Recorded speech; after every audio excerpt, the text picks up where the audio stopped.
विश्व पर्यावरण दिवस के अवसर पर जिलाधिकारी शैलेंद्र कुमार सिंह और वरिष्ठ पुलिस अधीक्षक शैलेश कुमार पांडे ने वृक्षारोपण किया। तो इस अवसर पर मैं सभी से आग्रह करूंगा कि आने वाले मानसून सीजन में अधिक से अधिक वृक्ष लगाएं और वृक्षों के कटान से पहले जरूर एक बार सोचें कि कहीं हम ऐसा तो नहीं कि अपने आने वाली जनरेशन के लिए हम कोई कुछ गलत कार्य कर रहे हैं। तो मुझे उम्मीद है कि ये भगवान कृष्ण की नगरी रही है, भगवान कृष्ण की लीलाओं से भरा पूरा है पूरा खजाना, और यहाँ हमेशा भगवान कृष्ण को नेचर से जोड़ करके देखा जाता है।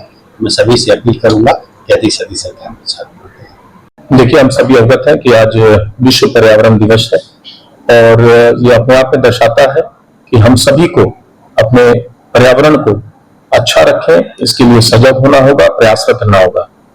ज्यादा से ज्यादा हम सभी द्वारा वृक्षारोपण किया जाना चाहिए, जिससे कि हम पर्यावरण की रक्षा करने में अपना सहयोग दें। आज हमारे द्वारा भी अपने कैंप कार्यालय में वृक्षारोपण किया गया है तथा आप सबके माध्यम से मैं सभी से आग्रह करना चाहूंगा, अपील करना चाहूंगा कि एटलीस्ट एक पेड़ अवश्य लगाएं तथा उस पेड़ की रक्षा भी करें, जिससे कि जो पौधा आप लगा रहे हैं वो भविष्य में एक विशाल वृक्ष का रूप ले और लोगों को छाया दे तथा पर्यावरण के शुद्धिकरण में योगदान दे सके। एक बार पुनः समस्त जनपद वासियों को विश्व पर्यावरण दिवस की बहुत बहुत शुभकामनाएं।